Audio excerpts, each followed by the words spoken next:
Will it be played in Dragon Link? I've seen a version with it. People have started cooking. My take on it is maybe it could be, but even if, I don't think that version is gonna be a problem, quote unquote, because there's a difference between the card is gonna see play and the card is gonna be a problem, right? Like there are certain cards where if that card is ever seeing play, it's a problem. Like Calamities, for example. Calamities is like one of those cards where if it sees play, you know it's a problem, right? Ib is one of those cards where if it sees play, it's not necessarily toxic, right? I mean, it does promote like combo lines and stuff like that. It's like combo heavy decks will play Ib, but that doesn't necessarily make them super problematic, right? Ib Dragon Link, it doesn't, in my head, I just don't see that as something that I'm super scared of or that's like super toxic. Like when I'm looking at Vanadium, for example, that's a whole different beast in my head. Like I would rather play against Ib Dragon Link than Vanadium every single day of the week, right? So that's why I don't have an issue with it. I didn't even think Ib was problematic back then. Like back then, I feel like Ib was okay. I don't even remember Ib seeing much play back then. It, like, some people messed around with it, but it never really got to a point where it was a problem. I remember being somewhat surprised by them banning the Ib. It got banned right before Halka-Firebrex. Maybe that was the reason, yeah. Maybe it wasn't a problem yet, but it was gonna be. That makes more sense now that you say it like that. Yeah, that makes more sense, yeah. Like literally the only person to ever play Ib I remember was Herman. What deck was that? The Draco Ned? Didn't we play YCS what was it? London?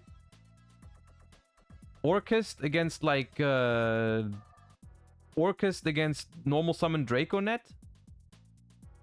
I feel like we played. Yeah, okay. I remember, yeah. The thing about something like Ib is that when people flock to a card like that or like try to cook with a card like that, it's very, very easy for people to make a deck that aims to resolve the card, and if it doesn't resolve the card, it loses the game, right? It's kind of like the same reason why Junk Speeder is an insane card, right? And if they released, if Junk Speeder was released tomorrow as a completely new card, right? Everyone would go crazy about it. Everyone would go like, oh my god, look at this replay, Josh. Look what you can do with just one card. Look at this combo, right? And I would be out here saying like, yeah, but what if it doesn't, like, what if it doesn't resolve? You know, like, yeah, it's scary, but it's like, you know, how is it gonna work, right?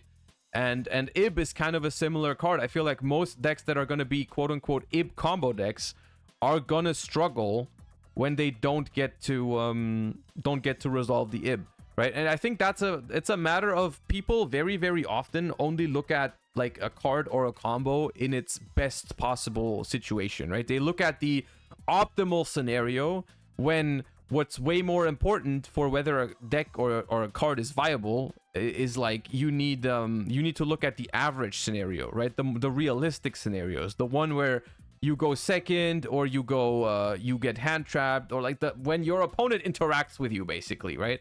All these one card combo replay lines or whatever, they all leave one very important thing out of the freaking equation, which is the opponent.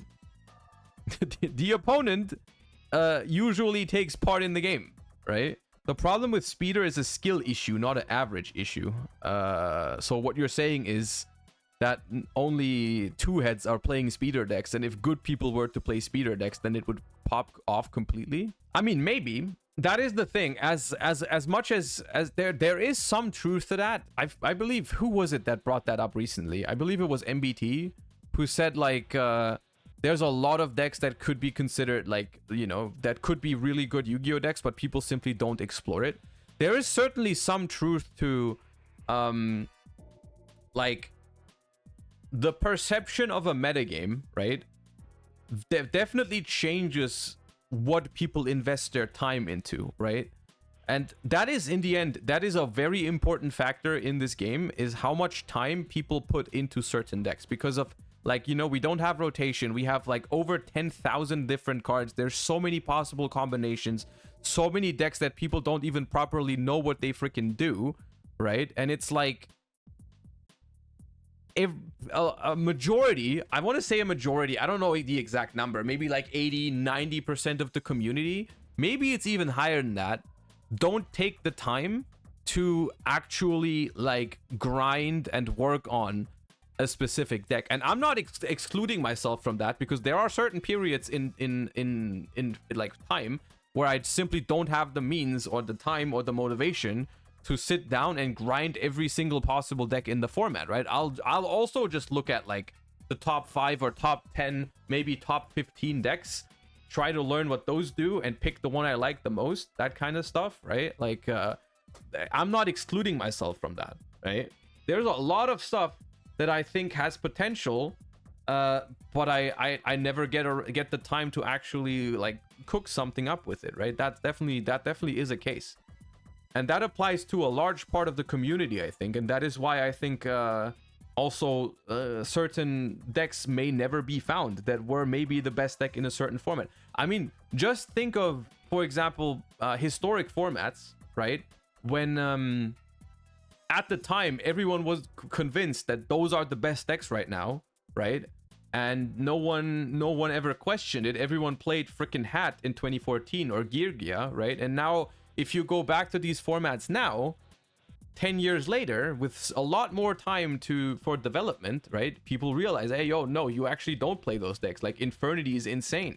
Mermail is also insane in that format, right? Like, or like Edison, right? The decks that people play in Edison now are, like, so different from what people played back in the day, right?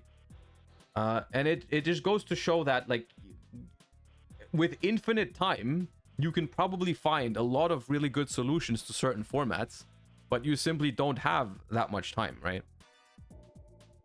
But it is yeah, I mean, you're walking a fine line, and I always catch myself doing the same thing. You're walking a fine line between being able to find something new and being rewarded for it, or quote unquote just wasting your time. Right? Like, because if you, I mean, it takes a lot of time to actually build a deck from scratch that no one else is working on, and so on and so forth, right? And so it's like, you know, like, this is kind of my problem with this kind of stuff, is that the times where I have the most motivation to cook something up or anything like that just happens to be like the week before the YCS, and then I simply don't have the time anymore, right? Like, who knows if I started testing other decks, you know, sooner than the last week before the YCS. But that's like, you know. Travis, thank you for the 6 months. That's why Dinka Bui is the GOAT. Dinka Bui is very good at that. Dinka Bui is very, very good at that kind of stuff, yes. Dinka Bui, probably the creator of the most, like, meta-relevant decks among all people in the last couple years, right? I mean, Dinka Bui single-handedly made... freaking, what was it? Runic Naturia, Prank Kids before they got Meow Moo. The current Labyrinth list is also crazy. Like, there's so much thing. Even Bestial Runic, he played at Worlds. I don't know if he was the first one to do it, but he definitely cooked that up as well. Fur Hire too. God damn, yeah.